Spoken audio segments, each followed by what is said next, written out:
Hello everyone, welcome to my channel with another new blog. তো আজকে আমি তোমাদের সাথে শেয়ার করব শুট ডের পুরো স্টোরিটা।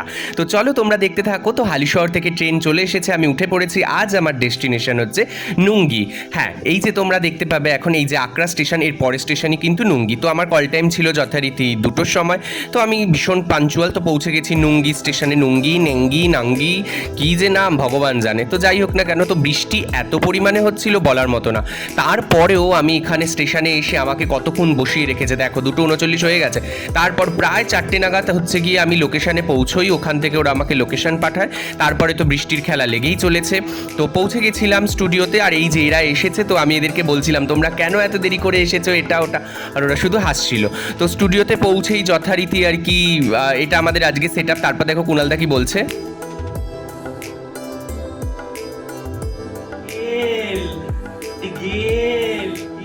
তো তারপরেই কুণালদার কথা মতো গেলার পর শুরু হয়ে গেল আমার মেকআপ। তো এই যে যুদ্ধ চলছে মুখের ওপর, তো একের পর এক নীল রং আর কি মুখের মধ্যে এটা ওটা সেটা দেওয়া শুরু হয়ে গেল। যাই হোক না কেন, তো তোমরা আস্তে আস্তে ধীরে ধীরে দেখতে থাকো। আর ওই দেখো রাহুল কি করছে। তো যাই হোক, তোমরা ধীরে ধীরে দেখতে থাকো, এনজয় করতে থাকো। আর পার্থ দাবি শোনো। থ্যাংক ইউ শুভঙ্কর দা। আমি যদি নেক্সট কখনো নারায়ণ সাথে আমি অবশ্যই এটা করবো। Thank you. তোমার বলে তোমার ভিডিওতে তুমি গিফট করেছো আমাকে। আচ্ছা, আর কি চাই ফ্রিতে? আর কি চাই ফ্রিতে? আমার এটা আমার খুব ভালো লেগেছে। ও আচ্ছা আচ্ছা, ও ঠিক আছে। শুভঙ্কর দা আছে। ও আচ্ছা, হ্যাঁ সেই তো, হ্যাঁ হ্যাঁ এগ্রিমেন্ট করে নিয়েছি। হ্যাঁ। এগ্রিমেন্টটা কি মানে কোথায় সইটা করেছো আমার? একদম এগ্রিমেন্ট মানে পুরো তোমরা শুনতেই পেলে পার্থ কোথায় এগ্রিমেন্ট করেছে আমার। তো যাই হোক না কেন, জোকস পার্ট। তো তারপরে শুরু হয়ে গেল আমাকে লিপস্টিক পরানো। তো আমি কুণালদাকে বলেছিলাম লিপস্টিকের বেসটা একটু হাই রাখতে, না হলে পুরো বডিতে আমার প্রচুর পরিমাণে গোল্ডেন অর্নামেন্টস পরা হবে। ইভেন কালারের সাথে, বডি পেন্টের কালারের সাথে, না হলে লিপসের কালারটা হারিয়ে যাবে। তো যেই দাদাটা আমাকে কলকা করে দিচ্ছে, ইনি কিন্তু একজন টিচার। তো যাই হোক, দেখো কি সুন্দর কলকা করে। আর কুণালদার তখন আরও কাজ ছিল, বিকজ কুণালদাকে লক্ষ্মীকেও কিন্তু রেডি করতে হতো। আমার সাথে সেদিন লক্ষ্মীরও শ্যুট ছিল, অর্থাৎ লক্ষ্মী নারায়ণ দুজনেরই। তো তোমরা জানিও যে আমাকে কিন্তু এখনো পর্যন্ত কীরকম লাগছে। তো আমার নিজেরই ভীষণ ভালো লাগছিল, কারণ এত সুন্দর গর্জিয়াস লুকটা লাগছিল আমাকে, মানে নীল কালার করার পরেও। তো যাই হোক, তারপরে দেখো ধীরে ধীরে দেখতে থাকো যে কি হয়। আর তারপরে এই দেখো আমার মুখের পুরো একদম ফেস পেইন্ট অ্যান্ড ফেস মেকআপটা পুরোপুরি কমপ্লিট হয়ে গিয়েছিল। তারপরেই চললো কিন্তু বডি পেইন্টের যুদ্ধ। তো দেখো মানে পুরো গায়ে মানে নীল প্যানকেক মানে পুরো একদম ল্যাপা হয়েছিল। তো তারপরে করতে করতে আমার ভীষণ পরিমাণে খিদে পেয়ে গিয়েছিল।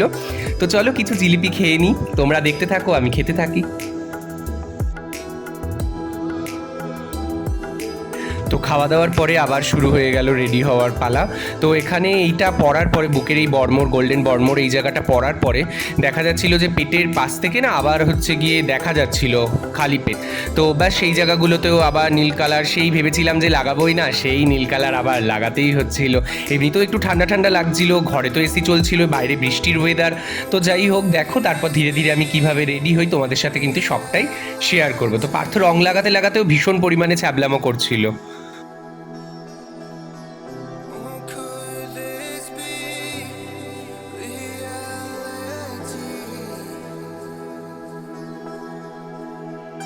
আচ্ছা, তবে একটা কথা বলে রাখি, এখানে যে ড্রেস জুয়েলারি যা যা আমি পরছি সবটাই কিন্তু আমার নিজের। তো যাই হোক না কেন, কুণালদা আবার আমাকে হচ্ছে গিয়ে মেকআপ করে দিচ্ছে। তো যেই ড্রেস, কস্টিউম, অর্নামেন্টস যা তোমরা দেখতে পাচ্ছ, এগুলো কিন্তু রেন্টের জন্য অ্যাভেলেবেল আছে। তো তোমাদের যদি কারো আর কি রেন্ট লাগে, তাহলে অবশ্যই কিন্তু আমার সাথে যোগাযোগ করো। আমার কন্ট্যাক্ট নাম্বারটা আমি ডেসক্রিপশন বক্সে দিয়ে দেবো, তো তোমরা চাইলেই আমার সাথে যোগাযোগ করতে পারো। আর তোমরা যারা যারা কুণালদাকে বুক করতে চাও, কুণালদাকেও কিন্তু মেকআপের জন্য বুক করতেই পারো। কুণালদা as well as bridal makeover and any kind of creative makeover সবটাই করে। তো কুণালদার নাম্বারটাও কিন্তু আমি ডেসক্রিপশানে দিয়ে দেবো। তাছাড়াও কুণালদার ফেসবুক আইডি হচ্ছে কি কুণাল নন্দী। তো দেখো এই যে আমার ফাইনাল লুকটা। তো এখানে আমি কিছু শ্যুটের আগে ছোট ছোট নিজেই মোবাইলে ক্লিপস করে নিচ্ছিলাম, অনলি ফর ইউ গাইস। তো প্লিজ আমাকে জানিও যে আমাকে কীরকম লাগছে। তো চলো, তারপর ধীরে ধীরে শ্যুট শুরু হয়ে গেছে। তো দেখতে থাকো যে শ্যুটে কী কী হয়। তো ওরা কিছু কিছু পশ্চার ওদের মাইথোলজিক্যাল থিম অনুযায়ী ঠিক করে নিয়েছিল। তো সেগুলো আমাকে পার্থ ডিরেকশন দিচ্ছিল, আমি সেই অনুযায়ী কিন্তু পোজ দিচ্ছিলাম।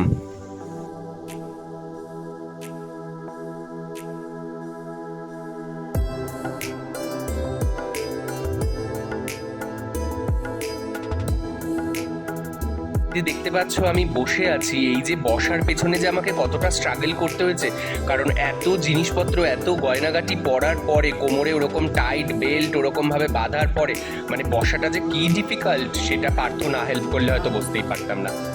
তো এই যে দ্য মোস্ট অ্যাওয়েটেড পোজ, মানে ভীষণভাবে। তো দেখো আর দেখে আমাকে জানিও যে একদম লক্ষ্মীনারায়ণের মতোই লাগছে কি না, তোমাদের কমেন্টটা আমার জন্য ভীষণ মূল্যবান এই ক্ষেত্রে। তো দেখতে থাকো, আরও পরপর যাই। নমস্কার, আমি শুভঙ্কর দাস। আজ আমি এখানে আছি নারায়ণের চরিত্রে। দেখে বুঝতেই পারছেন আমরা সবেই মাত্র দেবীকথা পার্ট 2 এর শুট শেষ করলাম। তো প্রথম বছর আমরা দেবীকথা 1 এর ভীষণভাবে আপনাদের ভালোবাসা পেয়ে আমরা আপ্লুত। ইভেন সেই শোটার সাকসেসফুলের পরে আমরা পরবর্তী প্রোডাকশনের পক্ষ থেকে দেবীকথা 2 আসতে চলেছে। আর আজকে শুট দেখে বুঝতেই পারছেন একটা মানে ধামাকাদার একটা বিষয় হতে চলেছে। ইভেন তারপরে আমাদের যে স্টেজ শোটা হতে চলেছে ঠিক 2রা অক্টোবর বুধবার সন্ধ্যে 6টায় বাটানগর স্পোর্টস ক্লাব হলে। আর সেই চমক দেখতে হলে আসতেই হবে কিন্তু সেই দিন, মিস করবেন না। নমস্কার। তো চলো ফাইনালি প্যাক আপ। তখন রাত্রিবেলা প্রায় 11টা বাজে। তো আমি এখানেই সেই দিন রাতটা স্টে করব। তো তোমরা জানো পরের দিন আমার আবার শ্যুট আছে, যেই ভিডিওটা অলরেডি আমি আপলোড করে ফেলেছি, সেটা হচ্ছে গিয়ে শ্যামার, সেটাও কিন্তু বাটানগরেই হচ্ছে গিয়ে শোটা হতে চলেছে স্পোর্টস ক্লাবে। তোমরা এসো। তো চলো, যারা যারা আমার চ্যানেলটায় নতুন তারা কিন্তু আমার চ্যানেলটা অবশ্যই লাইক শেয়ার অ্যান্ড সাবস্ক্রাইব করে দিও। তো চলো আমি আমার জিনিসপত্রগুলো খুলতে থাকি। তো যতটা পরিশ্রম পড়তে ততটা পরিশ্রম কিন্তু খুলতেই। তো চলো দেখা হচ্ছে নেক্সট ভিডিওতে। টাটা।